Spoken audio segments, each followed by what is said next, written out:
India news team में आपका बहुत बहुत स्वागत है। इस वक्त हम मौजूद हैं ऊंचाहार विधानसभा के जगतपुर क्षेत्र में। आइए हम चर्चा करते हैं। ये ग्राम सभा पड़ता है डोभा। आइए हम चर्चा करते हैं क्या है पूरा मामला, पूरे मामले की जानकारी करते हैं।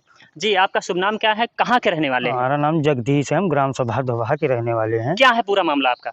जी, हमारी पूर्वजों की जमीन भूमधरी जमीन है, जिस पर हमारे गांव के दिलीप जैन जो दबंग हैं, जो सपा के नेता हैं, जो कब्जा कर रखे हैं और उस पर निर्माण कार्य भी शुरू कर दिया है। अच्छा, तो इसकी आपने शिकायती पत्र कहीं आपने दिया? जी, हमने थाने में दिया, हमारी सुनवाई नहीं हुई।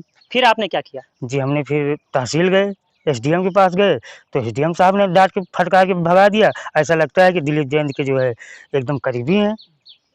किसने डांट के भगा दिया? एसडीएम साहब ने। अधिकारी जी एसडीएम साहब जी ऊंचाहार। जी फिर उसके बाद आपने क्या किया? बगल में जी तहसीलदार के पास गए, तो हमारी एप्लीकेशन ली गई और जो हमें आश्वासन दिया गया कि हम जा रहे हैं, मौके पे जांच करवा रहे हैं। तो मौके पे जी कानून को नेकपाल साहब और थाने से पुलिस बल के साथ काम पे गए। मौके पे देखा गया, निर्माण गलत पाया गया, काम रुकवाया गया। तो आप संतुष्ट हो गए? जी, संतुष्ट हो गए, लेकिन 2 दिन बाद फिर काम शुरू कर दिए। फिर आपने क्या किया? फिर हमने डीएम साहब के पास गए। डीएम साहब ने क्या आश्वासन दिया आपको? जी, आश्वासन दिया। फिर 2-4 दिन के बाद फिर जो कोई आश्वासन नहीं मिला, तो हमने फिर गए। फिर जो है एसडीएम साहब ने कार्रवाई किया, तो जो है एसडीएम साहब और सीओ साहब मौके पहुँचे, नेकपाल पहुँचे। मौके पर आपकी जी जमीन पे पहुंचे? पहुँचे जी, नेकपाल साहब पहुँचे और जमीन नापी गई। उनका जो दिलीप जैन का जो है 1 इंच नहीं पाया गया। ये मामला लगभग कितने दिनों से चल रहा है? कितने दिनों से आप भाग दौड़ कर रहे हैं, तहसील, कोर्ट, कचहरी, ये सब कितने दिनों जी, से कर कम रहे से हैं? कम जी 20-25 दिन हो गए। 20 से 25 दिन हो गया। जी। तो क्या जब आप जिले गए एसडीएम डीएम साहब से आपने मिला, तो वहाँ डीएम साहब ने आपको आश्वासन दिया। वहाँ आश्वासन देने के बाद जो उन्होंने कहा उसके मुताबिक आप संतुष्ट हुए?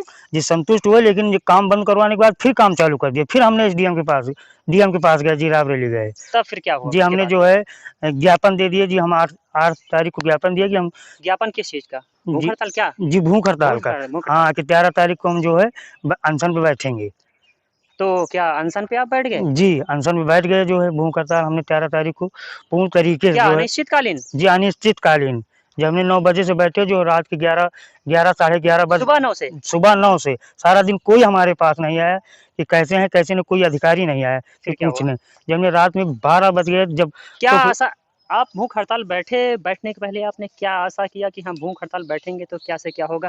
क्या आपने सोच कर के जी, भूख हमने हड़ताल की? भूख हड़ताल इसलिए की कि हमारी जो है सुनी जाएगी, हमारी जो है सरकार हमारी मदद करेगी। लेकिन कोई सारा दिन बीत गया, कोई नहीं सुना हमारी। कोई सुनवाई नहीं हुई? जी, जब रात के 11-12 बजे तब जाके तमाम पुलिस फ़ोर्स के साथ जो है हमें जो है बहुत धमकाया गया कि भाग जाइए यहाँ से। रात के 11 बजे? जी, साढ़े 11-12 बज गए थे। उसके पहले कोई आपसे पूछताछ नहीं जी, हुई? कोई पूछताछ नहीं हुई। फिर आप क्या किए? वहाँ से जब आपको भगाया गया तो आप क्या किए? जी, हमने जो किसी तरह जो भागते नहीं कि हम नहीं जाएँगे, रात में नहीं जाएँगे, लेकिन ज़बरदस्ती वहाँ से भगाया गया। जब हम किसी तरह पैदल रात में आते-आते हमने 2 बजे घर पहुँचे। पैदल कितने समय? 11 बजे आप पैदल कितने समय कैसे आए वहाँ जी, से? वहाँ साढ़े 12 बजे चले गए, 2 ढाई बजे हमने घर पहुँचे रात में पैदल आते। जिले रायबरेली से कितनी दूरी पड़ती है घर आपका? जी, कम से कम जी 20 किलोमीटर। 20 किलोमीटर पैदल आप आए? जी, आप देख सकते जी, हैं किस कोई तरीके से गरीब व्यक्ति पूरी तरीके से परेशान है। कहीं ज़मीन को लेकर के भूमधरी ज़मीन बता रहा है, कहीं ज़मीन को लेकर के थाने भटक रहा है, कहीं तहसील जा रहा है, कहीं तहसीलदार जी से मिल रहा है, कहीं डीएम के पास जा रहा है, कहीं धरने पर बैठ रहा है, कहीं भूख हड़ताल कर रहा है। आप देख सकते हैं किस तरीके से गरीब व्यक्ति परेशान है और योगी आदित्यनाथ की सरकार में इस तरीके से हो रहा है, गरीब परेशान है और एक सफाई नेता पूरी तरीके से परेशान कर रखा है, भूमि पर कब्जा कर रहा है, अवैध निर्माण करवा रहा है।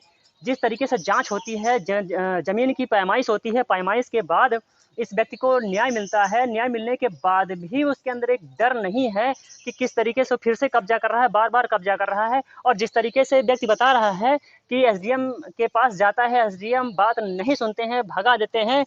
ऐसा लगता है ऐसा लगता है कि एसडीएम का संबंध विपक्षी से है, तभी तो न्याय नहीं मिल पा रहा। इस तरीके की घटनाएं हो रही हैं। अब देखना यह है कि इस गरीब व्यक्ति के साथ न्याय मिल पाता है या नहीं, या दर बदर इसी तरीके से भटकता रहता है। सुपर इंडिया न्यूज़ टीवी के साथ महेंद्र कुमार पटेल की रिपोर्ट।